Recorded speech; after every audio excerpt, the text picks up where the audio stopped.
Assalamualaikum warahmatullahi wabarakatuh. Bismillah walhamdulillah wassalatu wassalamu ala rasulillah Sayyidina Maulana Muhammad ibn Abdullah wa ala alihi wa sahbihi wa man walah. Wala hawla wala quwata illa billah, amma ba'd. Alhamdulillah, kembali dikumpulkan oleh Allah subhanahu wa ta'ala dalam majlis maulid, majlis ilmu. Mudah-mudahan malam hari ini turun rahmat Allah subhanahu wa ta'ala.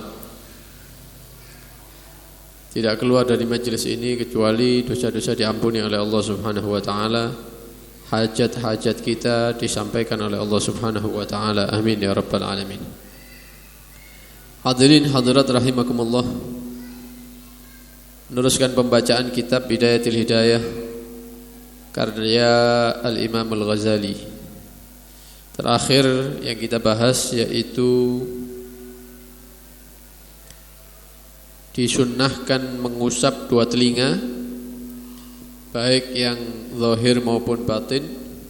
Kemudian juga dianjurkan ketika mengusap telinga itu diiringi dengan doa yang dibawakan oleh Al-Imam Al-Ghazali. Jadi mulai awal sampai membasuh muka, tangan, kedua tangan, mengusap kepala, kemudian mengusap dua telinga. Sekarang memasuki sunnah yang berikutnya, yaitu summa imsah ragabatak. Kemudian disunnahkan untuk mengusap tengkuk belakang ini, leher bagian belakang. Setelah telinga 3 kali, kemudian ambil air lagi, diusapkan ke belakang tengkuk ini, dibasahi tengkuknya 3 kali, sambil membaca doa nanti yang dibawakan oleh Al-Imam Al-Ghazali. Perlu diketahui, dalam madhab Imam Syafi'i, sunnah mengusap tengkuk ini, belakang leher, itu ada 2 kelompok ulama. Kelompok pertama menyatakan tidak disunnahkan mengusap tengkuk, setelah telinga langsung kaki. Kelompok yang kedua berpendapat disunnahkan setelah telinga 3 kali, tengkuknya diusap dengan air baru 3 kali. Di antara mereka yang berpendapat sunnah mengusap leher belakang itu yaitu beliau, Al-Imam Al-Ghazali. Apa alasannya? Alasannya pertama, ada khabar yang mengatakan innahu amanun minal ghil. Barang siapa yang mengusap tengkuknya, belakang lehernya ketika wudu, maka dia akan terbebas daripada al-ghil, seperti belenggu gitu ya, di hari kiamat. Akan tetapi hadis ini dikomentari oleh sebagian ulama, di antaranya Al-Imam An-Nawawi mengatakan hadis ini sangat lemah. Dan kalau sudah sangat lemah, tidak bisa diamalkan. Ini menurut kelompok yang pertama.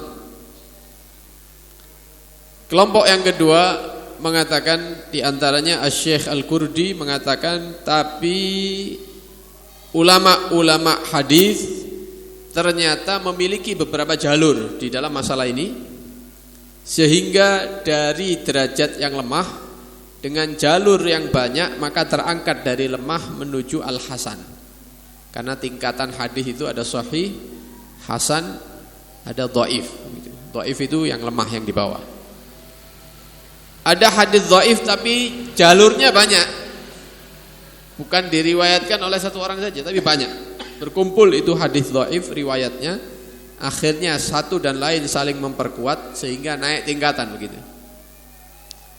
Dan ini yang diambil oleh ulama-ulama kelompok yang kedua, yang mengatakan disunnahkan mengusap belakang leher setelah telinga. Kemudian di dalam kitab Syarhil Bidayah ada hadis yang kedua yang ditashih oleh Al-Imam Ar-Rawiyani, yaitu hadis yang berbunyi, man tawadda'a, barang siapa yang wudu, wa masaha unugahu, kemudian dia mengusap tengkuknya, belakang lehernya, wugiyal ghil yaumal qiyamah, maka di hari kiamat dia akan dibebaskan dari belenggu-belenggu yang ada di leher. Ini hadis yang kedua. Maka Al-Imam Al-Ghazali dalam kitabnya Bidayatul Hidayah yang kita pelajari, beliau mengikuti kelompok ulama yang kedua yang mengatakan sunnah mengusap tengkuk atau belakang leher setelah kita mengusap telinga, gitu. Tentunya dengan air baru ya, ambil air baru kemudian diusap tengkuknya. Baik. Wakul, dan ucapkan ketika mengusap tengkuk itu, Allahumma, ya Allah, fukka raqabati minan nar, bebaskanlah diriku daripada api neraka. Wa a'udzubika, dan aku berlindung kepadamu, minas salasil wal aghlal, daripada belenggu-belenggu, rantai-rantai yang mengikat di leher nanti di hari kiamat. Karena nanti beberapa orang ketika dibangkitkan itu ada belenggunya yang mengikat dia, ya, ada rantai-rantai yang mengikat dia. Nah, dengan mengusap tengkuk ketika wudhu dan membaca doa ini, berharap supaya terbebaskan daripada belenggu dan rantai-rantai di hari kiamat. Nah, ini yang pertama. Kemudian beliau teruskan, summa ighsil rijlakal yumna summa al-yusra ma'al ka'bain. Kemudian beranjak kepada fardu atau rukun wudu yang berikutnya atau yang kelima boleh, yaitu membasuh kaki kanan kemudian kiri disertai dengan mata kaki. Kanan dan kiri itu hukumnya sunnah, mendahulukan yang kanan daripada yang kiri. Lek ana wong wudu sikile disiram bareng loro-loro nih ya tidak apa-apa, tapi dia meninggalkan sunnah. Sunnahnya itu kanan dulu beserta dengan mata kakinya, kemudian baru pindah ke kaki kiri beserta mata kaki. Baik. Wa khallil bi khinsiril yusra asabi'a rijlikal yumna mubtada'an bi khinsiriha hatta takhtima bi khinsiril yusra. Setelah ini ada pembahasan tentang menyela-nyelai jari-jari kaki, gitu ya. Jari-jari kaki. Baik. Kita membahas yang nomor 2 dulu, yaitu membasuh kedua kaki beserta mata kaki. Dikatakan oleh para ulama termasuk rukun dan fardunya wudu yang kelima, kalau kita urut, niat 1, 2 membasuh wajah, 3 kedua tangan kanan kiri sampai siku-siku, 4 mengusap kepala walaupun sedikit, ya, 5 membasuh kedua kaki beserta mata kaki. Yang terakhir nanti tartib, harus urut, ya, urut. Berarti fardunya wudu, rukunnya wudu ada 6. Loh, sing mang disebutnya itu apa? Sunnah. Seperti kumur, membersihkan hidung, ya. Kemudian mengusap telapak dulu. Kemudian mengusap telinga, mengusap tengkuk dan seterusnya, itu semuanya sunnah. Yang fardu hanya 6. Niat membasuh muka, kedua tangan, kepala dan kaki, terakhir tartib urut. Sisanya adalah sunnah. Ini sesuai dengan ayat Quran yang kita bawakan di awal, ya. Waghsilu idza qumtum ila shalah faghsilu wujuhakum wa aydiyakum ilal marafiq wamsahu bi ru'usikum wa arjulakum ilal ka'bain. Kaki yang terakhir yaitu disiram atau dibasuh sampai mata kaki. Mata kaki itu yang mana? Mata kaki itu benjolan tulang yang ada di kaki kanan dan kiri. Karena setiap orang itu punya 4 mata kaki. Di kanan ada 2, di kiri juga ada 2. Yang bendul itu ya, benjol tulang itu namanya mata kaki. Nah, itu diusap sampai mata kaki yang atas itu kena semua. Itu wajibnya. Tapi kemarin sudah kita jelaskan, disunnahkan untuk melebihkan. Disunnahkan untuk melebihkan basuhan muka, basuhan tangan. Kalau muka rambutnya dikenakan sedikit, telinganya sebagian, kemudian bagian bawah ini, ya 2 ini dibasahi. Tangan sampai siku wajibnya, tapi disunnahkan dilebihkan sampai mana? Sampai ujung daripada lengan atas. Ya, sunnah. Kaki juga seperti itu, wajibnya sampai mata kaki saja, tapi disunnahkan membasahi sampai di bawah lutut. Tapi perlu diingat, kalau mau membasuh kaki atau mau wudu, jangan terbiasa membuka aurat. Ini kita saksikan di beberapa tempat itu, kalau mau basuh kaki atau mau wudu itu sarungnya dicincing, ya, pukangi ketok pahai, kadang-kadang sampai di apa itu, diselempit orang buring, kayak sumo itu. Nah, ini sebagian orang seperti itu. Itu namanya membuka aurat, karena aurat laki-laki itu mulai atas pusar sampai lutut. Kalau tidak ada perlu, tidak usah dibuka. Mau buang air kecil, buang air besar, atau ganti pakaian, itu keperluan namanya. Kalau wudu tidak perlu wudu, ada apa? Ya, diangkat paha-paha kelihatan semua. Nah, tidak seperti itu. Ajaran itu tidak ada. Nabi, para sahabat kalau wudu buka pukang itu tidak ada. Malah kita melakukan yang haram. Akhirnya saudara kita melihat paha kita. Lu kan podo lanang ibib mosok syahwat. Bukan masalah syahwatnya, itu memang aurat yang wajib ditutup. Nah, ini perlu diperhatikan. Kalau ada yang seperti itu, kalau pas tidak ada orang dikandani. Lek akeh wong ya aja, nanti malu dia ya. Nah, ketika berdua kan ini, Pak, Mas, ya. Kalau wudu jangan dibuka sampai ketok kabeh ngono. Ya, sampai bawah lutut sini cukup itu ya. Kalau buka itu dosa. Buka aurat itu namanya. Ya.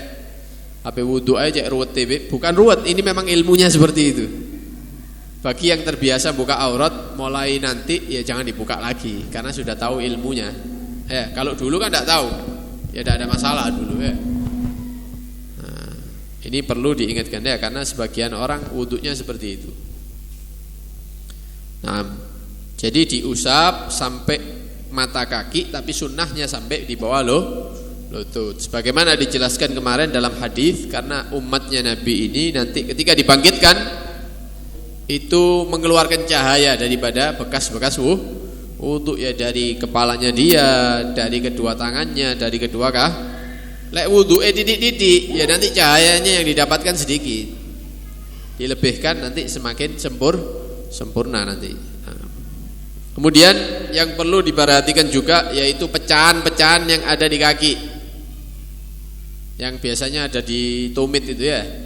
Apa bahasa Inggrisnya tumit itu? Tungkak. Ya, tungkak kan biasanya pecah-pecah. Nah, itu diperhatikan. Aja disiram gini tak tekan dukur, nanti pecahannya itu tidak kena air. Kalau tidak kena air, tidak sah wudunya. Wudu tidak sah, sholatnya tidak sah. Eman-eman sudah sholat subuh, zuhur, asar tidak sah semuanya. Karena itu kalau wudu jangan cepet-cepetan. Diperhatikan pecahan-pecahan kaki itu ya, kalau bisa pakai tangan. Kalau enggak ya sikile itu, tungkae itu, depnopep itu ya, jatuhnya air itu biar kena ke pecahannya itu. Kalau masih kering tidak sah wudunya. Karena semua ulama mazhab Syafi'i mengatakan yang wajib diusap itu kaki beserta mata kaki, kanan dan kiri beserta syukuk. Syukuk itu pecah-pecahan itu harus kena itu. Ya, pecahan-pecahan kaki terutama yang ada di tungkak atau di sekitarnya, jempol biasanya ya, pecah-pecah atau sisi yang lain itu diperhatikan. Jangan sampai wudu kita tidak sah, sholatnya nanti tidak sah.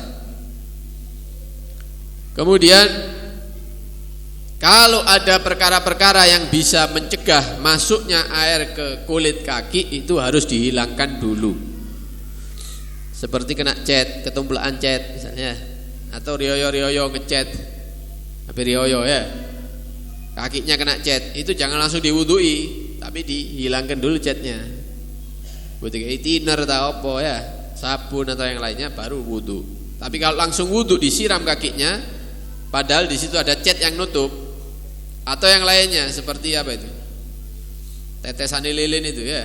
Kalau kena lilin misalnya, itu tidak bisa, air tidak bisa masuk ke bawahnya. Jadi ada kulit yang tidak terkena air wudu, berarti harus dihilangkan dulu. Ini penting untuk diperhatikan. Kemudian seperti yang kita sampaikan, disunnahkan yang kanan dulu, kemudian berpindah ke kaki kiri. Sunnah yang berikutnya yaitu at-takhlil. At-takhlil itu menyela-nyelai jari-jari kaki. Menyela-nyelai jari-jari kaki. Cara menyela-nyelai yang dijelaskan, digambarkan oleh para ulama, yaitu menggunakan kelingking tangan kiri. Ini tangan kiri ini, dimasukkan dari arah bawah telapakan itu ya. Ini kaki kanan misalnya, bukan gini nyela-nyelainya, bukan, tapi dari bawah sini. Kakinya diangkat, kelingking tangan kirinya dimasukkan dari bawah. Ini. Ya, PP huruf no, pas no gini airnya ya, gini kan. Misalnya, atau ambil air, gini kan, ambil lagi, ya balik-balik itu nanti. Pep kan enak dibuka, kakinya dipaskan, jari-jarinya nanti kelingking tangan kiri di sela-selai dari bawah. Ya 3 kali, terus pindah ke kaki kiri sampai ujung, dari ujung ke ujung kanan ke ujung kiri. Itu sunnahnya seperti itu. Jadi bukan dari atas ya, bukan kaki gini kemudian kita gini kan, bukan, tapi dari bawah sunnahnya. Wakul, dan ucapkan ketika membasuh kedua kaki, apa doanya? Allahumma ya Allah, tsabbit qadami, ya kuatkan, tetapkan telapak kakiku, alas sirat, ketika melewati jembatan yang terbentang di atas neraka jahanam itu. Semuanya akan melewati. Ma'a aqdami ibadikas salihin, bersama telapak-telapak kakinya hamba-hambamu yang soleh. Karena orang-orang soleh itu tidak ada yang terpleset. Ya, tidak ada. Malah tidak kelihatan begitu melewatinya itu ya. Melewatinya itu saking cepatnya tidak kelihatan orang-orang soleh itu. Nah, kita mohon kepada Allah Subhanahu wa taala, ketika kita membasuh kaki ini, minta sama Allah supaya apa? Supaya melewati jembatan di atas jahanam itu, kaki kita itu tidak sampai terpeleset begitu. Ya. Seperti Allah menetapkan, melancarkan perjalanan orang-orang yang soleh ketika melewati jembatan tersebut. Dan itu harus memang melewati itu, semuanya harus melewati. Para nabi pun melewati itu ya. Katakan dalam Al-Quran, wa in minkum illa wariduha kana ala rabbika hatman maqdiyah. Wa in minkum, dan tidak ada salah seorang pun daripada kalian, illa wariduha, kecuali akan mendatangi itu jahanam. Semua, setiap orang akan mendatangi itu jahanam. Bukan masuk ke jahanam, tapi melewati atasnya. Karena sebelum masuk surga, kita harus meniti itu jembatan itu ya. Karena ala rabbika hatman maqdiyah, dan itu adalah satu ketentuan, ketetapan Tuhan Allah Subhanahu wa taala yang sudah tidak bisa dirubah lagi sudah. Setiap orang harus lewat jembatan itu. Yang mana sifat jembatannya itu tidak masuk akal sudah, mau dilewati orang secara umum, secara yang kita ketahui di dunia ini. Ya, tidak mungkin ada yang selamat. Ya, karena dikatakan lebih tajam daripada pedang. Ya apa sampean melaku di dukure pedang? Ya suwek kabeh. Alamat jatuh sudah. Belum sampai di situ, ya. Besarnya jembatannya itu seperti satu sehelai rambut kita ini dicabut satu, dibagi 7. Ya sudah bisa dilewati sudah. Kecuali orang-orang yang mendapatkan rahmat Allah Subhanahu wa taala. Lah kita sebelum datang di hari itu, ketika kita wudhu itu dihadirkan begitu. Ya, apa yang akan kita hadapi di kehidupan akhirat itu kita hadirkan ketika kita wudhu. Bayangkan nanti kita melewati jembatan itu. Maka ketika kita mengusap kaki kanan dan kiri, dalam hati minta sama Allah mudah-mudahan kakinya itu ditetapkan, dilancarkan untuk melewati jembatan tadi itu. Bersama orang-orang yang soleh yang diberi ya rahmat dan kelancaran oleh Allah untuk melewati jembatan tersebut. Nah itu penting ya. Penting diminta itu ketika wudhu. Harapannya nanti apa yang kita minta ketika wudhu dijadikan kenyataan oleh Allah Subhanahu wa ta'ala. Amin ya rabbal alamin. Nah, doa yang kedua yaitu ketika mengusap kaki yang kiri, ucapkan Allahumma inni a'udzubika, ya Allah saya berlindung kepadamu, antazilla gadami, daripada tergelincirnya kakiku, alas sirat, di atas jembatan tadi itu yang terbentang finnar, di atas neraka jahannam. Yauma tazillu aqdamul munafiqina wal musyrikin, di hari banyak kaki-kaki orang-orang munafik dan orang-orang kafir yang tergelincir dan jatuh ke dalamnya. Mudah-mudahan kaki saya tidak seperti itu nanti. Itu minta ya. Nah ini penting. Jadi antum hadirkan makna bahasa Indonesianya minimal. Ya ketika mengusap tengkuk itu belakang leher, minta sama Allah mudah-mudahan tidak termasuk orang-orang yang apa? Yang dibelenggu, dirantai misalnya. Nah, kita tidak tahu nasib kita seperti apa nanti. Minta sama Allah itu. Kemudian ketika menyiram kaki yang kanan, ya minta supaya kakinya itu kaki-kaki yang selamat seperti hamba-hamba Allah yang soleh. Nyiram kaki kiri, minta supaya tidak tergelincir, terpleset nanti di jembatan itu, seperti kakinya orang-orang munafik dan orang-orang kafir. Begitu. Jadi pikiran itu tidak kemana-mana. Ketika wudhu itu pikiran tidak kemana-mana. Kenapa? Fokus dengan ibadah wudhunya dan dia memikirkan keadaan akhiratnya. Kemudian berdoa, berharap kepada Allah Subhanahu wa taala mudah-mudahan dijadikan orang-orang yang selamat, bahagia nanti di akhirat. Begitu ya, orang-orang yang selamat nanti di akhirat. Nah, kalau sudah bisa diupayakan seperti itu, ya harapannya kualitas sholat yang kita lakukan itu lebih baik. Tidak seperti kemarin-kemarin. Ya, tidak seperti sholat yang kemarin-kemarin. Kita praktekkan misalnya doa-doanya, kita lintaskan dalam hati, fokus. Ya, dihayalkan itu bagaimana keadaan nanti di hari kiamat, bagaimana nasib kita, selamat atau tidak. Berharap hanya kepada Allah, minta sama Allah, doa sama Allah. Ya. Nah, nanti keluar daripada wudhu, itu hati itu sudah seperti tanah kering disirami gitu. Ayem, takbir itu enak, tenang. Kenapa? Sudah menghayalkan kehidupan akhirat. Ya, nasib di akhirat seperti apa?